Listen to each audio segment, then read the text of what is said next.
ہے شمیم اور دلبر کے درمیان میری گفتگو ہے بالکل ایسے ہی جیسے جب کوئی سنار سونے کی چین بناتا ہے تو دو سونے کی کڑیوں کو جوڑنے کے لیے ایک باریک سا پیتل سا تار باندھ دیتا ہے تاکہ دونوں میں تعلق جڑ جائے، تو بس وہ بھی سونے ہی کی چین کا ایک حصہ ہوتی ہے لیکن سونا نہیں ہوتی۔ تو میری گفتگو کو بھی بس آپ ایسے ہی سمجھیے گا۔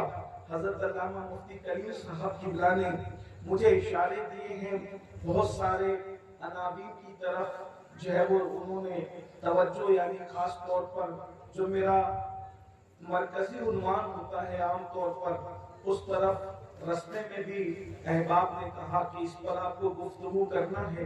میں آج چاہتا ہوں کہ میں کسی عنوان پر اپنی مرضی سے آج گفتگو کروں اور تھوڑی دیر میں گفتگو کروں گا اور آپ سب کی توجہ چاہوں گا۔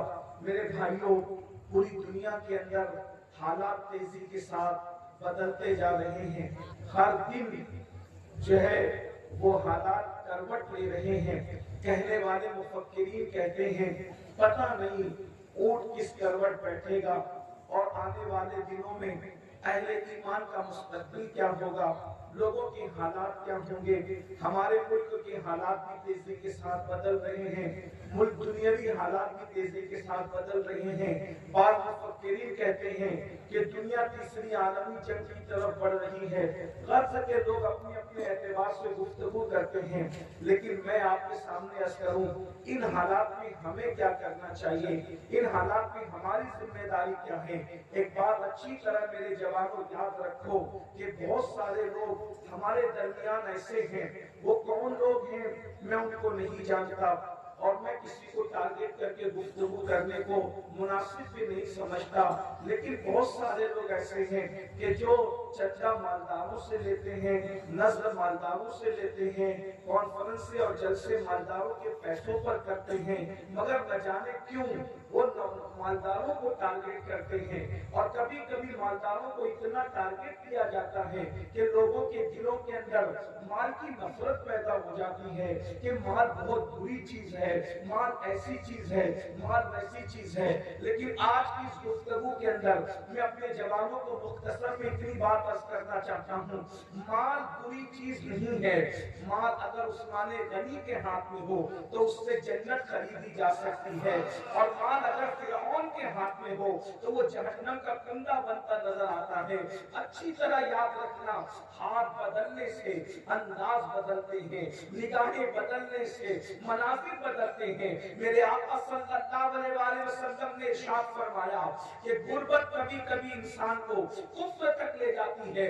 ہندوستان کی سرزمین ہو یا دنیا کا کوئی خطہ ہو، جہاں تک میری آواز پہنچ رہی ہے، اگر گفتگو سننے والے سن کے سمجھ سکتے ہیں تو آج کا پیغام یہ ہے، مسلمانوں کو چاہیے کہ مسلمان مالدار بننے کی کوشش کریں، معاشی طور پر اپنے آپ کو کیپیبل کریں۔ ابھی 2 دن پہلے سیدنا عثمان ذوالنورین عثمان غنی کا دن گزرا ہے۔ 18 ذی الحجہ کی تاریخ جو ہے سیدنا عثمان غنی خلیفہ سوم ذوالنورین کی شہادت کی تاریخ ہے۔ اس کے حوالے سے میں آپ کو یہ پیغام دینا چاہتا ہوں، حضرت عثمان غنی نے بتایا اگر دولت ہو تو دولت کے بل پر انسان جنت بھی خرید سکتا ہے۔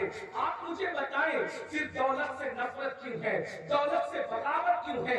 یاد رکھنا، قوموں کو غلام بنانے کے لیے قوموں کو غریب کرنے کی کوشش کی جاتی ہے۔ آج پوری دنیا کے اندر سازش کی جا رہی ہے، آج پوری دنیا کے اندر کوشش کی جا رہی ہے مسلمانوں کو اتنا غریب کر دو کہ اللہ اکبر، ایک ہاتھ سے ان کو روٹی دی جائے اور دوسرے ہاتھ سے ان کا ایمان چھینا جائے۔ یاد رکھیے، غربت انسان کو کفر تک پہنچاتی ہے کبھی کبھی۔ میرے بھائیوں، آج لوجوں کے اندر بکنے والی بیٹیاں، اس کا سب سے بڑا سبب غربت ہے۔ برقع پہن کر سگنلوں پر بھیک مانگنے والی بیٹیاں، اس کا سب سے بڑا سبب غربت ہے۔ لوگوں کا ہاتھ پکڑ کر بھاگ جانے والی بیٹیاں، اس کا سب سے بڑا سبب غربت ہے۔ ہمیں غربت کے خاتمے کے لیے کوشش کرنا ہوگا، اور یہاں ہزاروں کی تعداد میں جو نوجوان موجود ہے میری ان سے گزارش ہے رات کے 3 بجے تک انٹرنیٹ سے کھیلنے والوں اپنے وقت کو فیس بک اور موبائل پر ضائع کرنے والوں جلدی سو کر کے جلدی اٹھنے کی کوشش کرو جلدی مارکیٹ پہنچنے کی کوشش کرو اچھے تاجر بننے کی کوشش کرو اس لیے کہ دوسرے مذاہب میں ہم میں فرق یہ ہے اور جگہ اگر کوئی مذہبی انسان ہے تو وہ اپنی مذہبی جگہ پر بیٹھ کر کے لوگوں کے ٹکڑوں پر پلتا ہے میرے نبی کی شان یہ ہے اللہ کے رسول علیہ السلام مسجد نبوی میں مصلی میں امامت بھی کرتے ہیں اور بازار کے اندر تجارت بھی کرتے ہیں اللہ اکبر ہمارا نبی تاجر ہے ہمارا رسول تاجر ہے اللہ کے رسول صلی اللہ علیہ وسلم نے 12 سال کی عمر میں جو سب سے پہلا سفر کیا ہے فضائی شعور کو پہنچنے کے بعد وہ سفر تجارت ہے اللہ کے رسول صلی اللہ علیہ وسلم نے دوسرا سفر جو 25 سال کی عمر میں کیا ہے ملک شام تک کا سفر وہ سفر تجارت ہے اللہ اکبر اللہ کے رسول خود تاجر ہے صدیق اکبر تاجر ہے فاروق اعظم تاجر ہے عثمان غنی تاجر ہے مولا علی تاجر ہے امام حسن تاجر ہے امام حسین تاجر ہے ہم جن کے مقلد ہیں وہ امام اعظم ابو حنیفہ تاجر ہے ہم جن کے مرید ہیں قطب الاقطاب غوث الاقوام سیدنا غوث الصدرین خود بھی نعرہ تکبیر واہ واہ واہ واہ واہ واہ یا رسول اللہ زندہ باد یہ دوسروں کے ٹکڑوں پہ لالچ کے بلبوتے پہ پلنے والی بدعت کا رواج 50-60 سال پہلے جنم لیا ہے ورنہ ہمارے بزرگ دوسروں کے ٹکڑوں پہ نہیں پلے ہیں ہمارے بزرگوں نے اپنے ٹکڑوں پر دوسروں کو پالا ہے یہ سوچ اور فکر آج جو عالم ہے اس کے لیے ضروری ہے کہ اس کا کپڑا سب سے ہلکا ہونا چاہیے اگر عالم قیمتی کپڑا پہنے تو قوم کے پیٹ میں درد ہوتا ہے اور اپنے غوث کے لیے نعرہ لگاتے ہیں کہ غوث اعظم اتنا قیمتی کپڑا پہنتے تھے کہ اتنا قیمتی کپڑا بادشاہ وقت کو بھی میسر نہیں آتا تھا اور روزانہ نیا کپڑا غوث پاک کے لیے سبحان اللہ ہے اور مسجد کے امام کے لیے کیا ہے آپ مجھے بتائیں میرے بھائیوں ہمیں اپنے وقت کا صحیح استعمال کرنا ہوگا اور پھر یہ کہ دولت بری چیز نہیں ہمیں دولت کی طرف پیش کرو علماء بھی کریں عوام بھی کریں اس لیے کہ غربت انسان کو کبھی کبھی کفر تک لے جائے یہ جو سوچ 100 سال پہلے پیدا کی نا کہ اسلام غریبوں کا مذہب ہے جھوٹ ہے کوئی اسلام غریبوں کا مذہب نہیں ہے اور یہ جو کہا جاتا ہے کہ اللہ کے رسول نے فرمایا اسلام غریبوں سے پھیلا غریبوں میں پھیلا اور سمٹ کر غریبوں میں آ جائے گا تو غریبوں کا ترجمہ تو کرو اللہ کے بندو حدیث میں غریب کہاں ہے اگر یہ کوئی یہ کہے کہ صلاح پڑھو صلاح پڑھو صلاح پڑھو تو کہو بھیا صلاح نہیں نماز پڑھو تو صلاح کا ترجمہ نماز ہے تو غریب کا بھی تو کوئی ترجمہ کرے غریب کے ترجمے میں ڈنڈے کیوں مارتے ہو اس لیے انگریزوں کی ایجنٹ گیری تو نہیں کر رہے ہو مسلمانوں کو غریب بنانے کے لیے اس لیے کہ لوگ تو چاہتے ہیں کہ مسلمان غریب ہو جائے یاد رکھنا مسلمان کسی دور میں غریب نہیں رہا ہے میں آپ کے سامنے مثال پیش کرتا ہوں بات سمجھ میں ہے تو قبول کرنا برا نہیں ماننا لوگ کہتے ہیں اسلام جو ہے وہ غریبوں میں پھیلا غریبوں سے پھیلا آپ سے پوچھتا ہوں پہلے 3 لوگ جو کلمہ پڑھتے ہیں پہلے 3 لوگ ام المومنین سیدہ خدیجہ مولا علی اور صدیق اکبر 3 لوگ پہلے کلمہ پڑھتے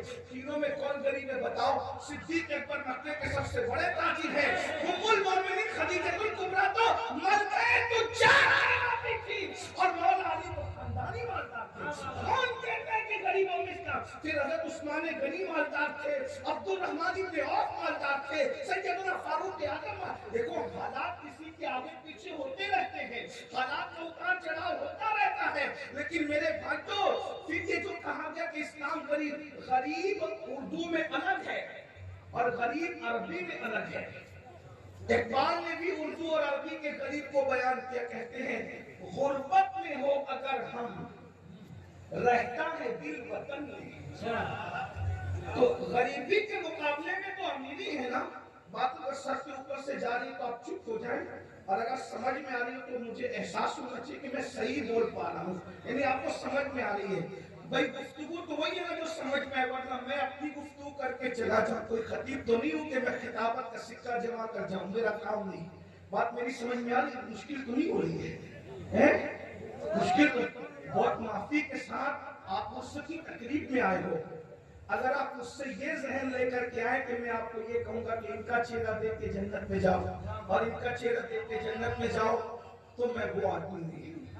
آپ کے ساتھ فراڈ کرنے نہیں آیا ہوں، اس لیے کہ ناظرین لوگ، مقرر لوگ جن کے چہرے دکھا کے جنت بانٹتے ہیں، ان کے جنت میں جانے کی کیا گارنٹی ہے؟ کوئی مجھے یہ بھی تو بتائے۔ بھائی ہم لوگ چہرہ دکھا کے جنت بانٹنے والے لوگ نہیں ہیں، ہم زمینی حقائق والے لوگ ہیں۔ اس لیے اگر آپ یہ ذہن لے کے کہ یہاں سے جنت بٹے گی تو یہ بات نہیں ہے۔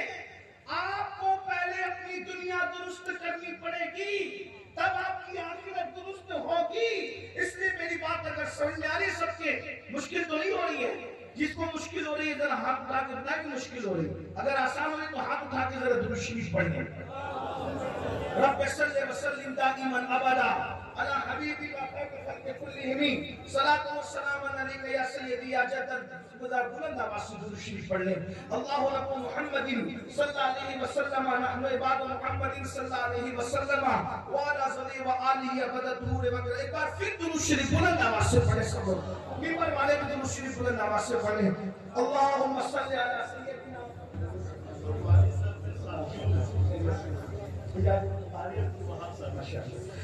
درود شریف پڑھیں سب بلند آواز سے۔ مولا صلی وسلم دائما ابدا علی حبیبک خیر خلق کلہم۔ تو غربت کسے کہتے ہیں؟ غربت کہتے ہیں اجنبی کو، مسافر کو، مسافریت کو غربت کہتے ہیں، مسافر ہونے کو غریب کہتے ہیں، اجنبی ہونے کو غریب کہتے ہیں۔ اقبال نے کہا تھا غربت میں ہو اگر ہم، یعنی اگر ہم دیار غیر میں ہو، اجنبی علاقے میں ہو، مسافرت میں ہو، تو پھر ہمارا دل وطن میں رہتا ہے۔ اور پھر اسی طرح شام غریبہ، آپ نے سنا ہوگا شام غریبہ، مسافروں کی شام۔ امام نے بھی شام غریبہ کا ذکر کیا، کہتے ہیں صبح وطن پہ شام غریبہ کو تو شرف دے کس نواز کے صبح والا کہوں تجھے۔ تو اب غریب کا مطلب کیا ہوا؟ اجنبی ہوا۔ تو اب پتا چلا اللہ کے رسول فرماتے ہیں اسلام غریبوں میں پھیلا، غریبوں سے پھیلا اور سمٹ کر غریبوں میں آ جائے گا۔ مطلب کیا ہے؟ ابو لہب رشتے دار تھا، ابو جہل قریشیوں میں سے تھا، اسی طریقے سے عتبہ شیبہ قریشیوں میں سے تھے۔ ان لوگوں نے، مکے والوں نے حضور کی دعوت کو زیادہ قبول نہیں کیا، لیکن بلال حبشہ سے آئے تھے، صہیب روم سے آئے تھے، سلمان فارس سے آئے تھے، اپنوں نے قبول نہیں کیا، لیکن مدینے والے اجنبی تھے، انہوں نے قبول کیا اللہ کے رسول کی بات کو۔ اندازہ فرمائے تو یہ اجنبیت کا مفہوم یہ ہے، یہ نہیں کہ مفلسوں سے پھیلا۔ میرے بھائیوں، کیا کوئی غریب بھی زکات دے سکتا ہے؟ کیا کوئی غریب بھی صدقہ دے سکتا ہے؟ کیا کوئی غریب انسان بھی غلام آزاد کر سکتا ہے؟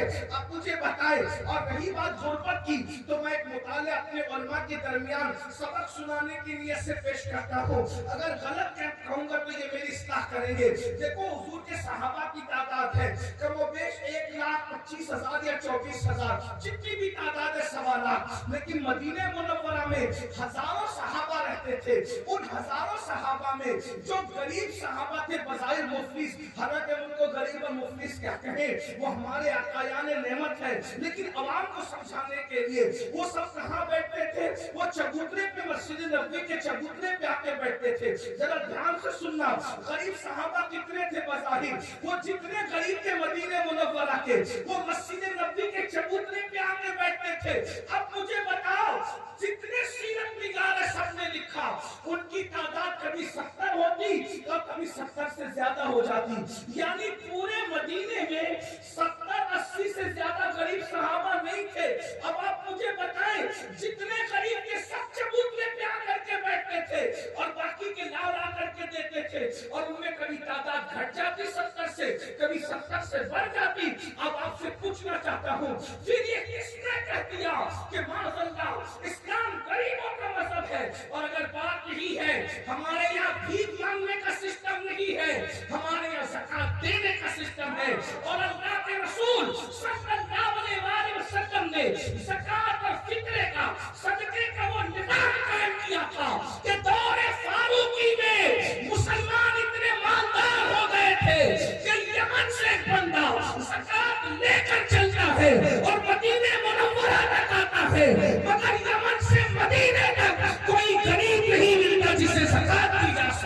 یہ حضور کا انقلاب تھا. میرے بھائی جو آئے ہم اس طرف پیش رفت کریں, اس طرف کوشش کریں. اگر آپ صرف دردناک باتیں کریں گے, درد بھری باتیں کریں گے کہ بیٹیاں بھاگ رہی ہیں, بچے پڑھ نہیں رہے ہیں, ایسا ہو رہا ہے, ویسا درد بھری باتیں کرنے سے انقلاب نہیں آتا. آؤ اپنی راتوں کو عیاشیوں میں گزارنے کے بجائے, اپنی راتوں کو گناہوں میں گزارنے کی بجائے, اپنی جوانی کو اللہ اکبر برائیوں میں گزارنے کی بجائے وقت کا صحیح استعمال کرو, اچھے تاجر بنو, محنت کرو. میرے جوانوں, جوانی جس طرح عبادت کے لیے ہے ویسے ہی جوانی اس طرح مال کمانے کے لیے ہے. اور اللہ کے رسول جہاں ہمیں دیندار بنانے آئے تھے وہیں اللہ کے رسول ہمیں مالدار بنانے بھی آئے تھے. دھیان سے سننا, آج جو مالدار بنتا ہے وہ نہیں چاہتا کہ دوسرا مالدار بنے. یہ ہمارے مالداروں کی بہت بڑی کمی ہے. اللہ کے رسول علیہ السلام نے فرمایا جو صبح اس حال میں کرے کہ وہ میری امت کی بھلائی کا منصوبہ نہ بنائے, آقا فرماتے ہیں وہ میری سوسائٹی کا ممبر نہ. آپ کیپیبل ہو گئے, آپ دوسرے کو کیپیبل کیجیے. آپ اچھے مقرر ہیں, دوسرے مقرروں کو بھی کھڑا کیجیے. آپ اچھے شاعر ہیں, دوسرے شاعروں کو بھی کھڑا کیجیے. آپ مشہور پیر ہیں, دوسرے پیروں کو بھی کھڑا کیجیے. اس لیے کہ آپ کسی کو اپنی طاقت کے مطابق کاٹیں گے تو قدرت آپ کو اپنی شان کے مطابق کاٹے گی. اور اگر آپ کسی کو اپنی طاقت سے کھڑا کریں گے, آپ اپنی طاقت سے کسی کو ترقی دینا چاہو گے, قدرت اپنی شان کے مطابق تمہیں ترقی عطا کرے گی. جانا سیکھو. الدین النصیحہ, دین خیر خواہی کا نام ہے. دین برا چاہنے کا نام نہیں ہے, دین بھلا چاہنے کا نام ہے. جو برا چاہتے ہیں وہ سب کچھ ہو سکتے, دیندار نہیں ہو سکتے. جو بھلا چاہتے ہیں دینداری تو ان کے پاس. آؤ نا میرے بھائیوں. اور حضور نے کیسے مانا یہ میں اس سے اتفاق نہیں کرتا, بڑا برا نہیں ماننا. جو کہتے ہیں نا یا رسول اللہ مجھے دولت نہیں چاہیے, مجھے یہ چاہیے, میں نے کہا جھوٹ نہ بول گیا. نظرانے کی لڑتا بھی ہے, پھر وہ تو مجھے دولت نہیں چاہیے. نہیں یار, جیسی بارگاہ ہے ویسا ہے. حضور مجھے دولت بھی چاہیے اور آپ بھی چاہیے.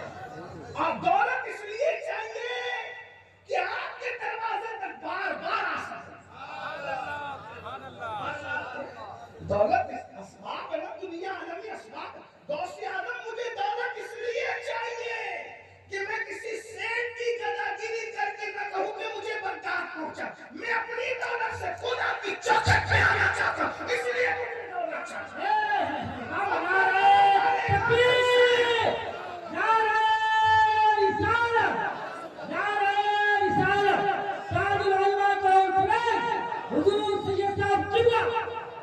امام حسین مجھے دولت اس لیے چاہیے, آپ بھی چاہیے اور دولت بھی چاہیے, کیونکہ آپ کی چوکھٹ تک آنے کے لیے دولت. بلکہ میرے امام اہل سنت سیدی اعلیٰ حضرت لکھتے ہیں جو آپ نے منصوبے بیان کیے نا, فرمایا آخر زمانے میں دین کا کام بھی درہم و دینار سے چلے گا.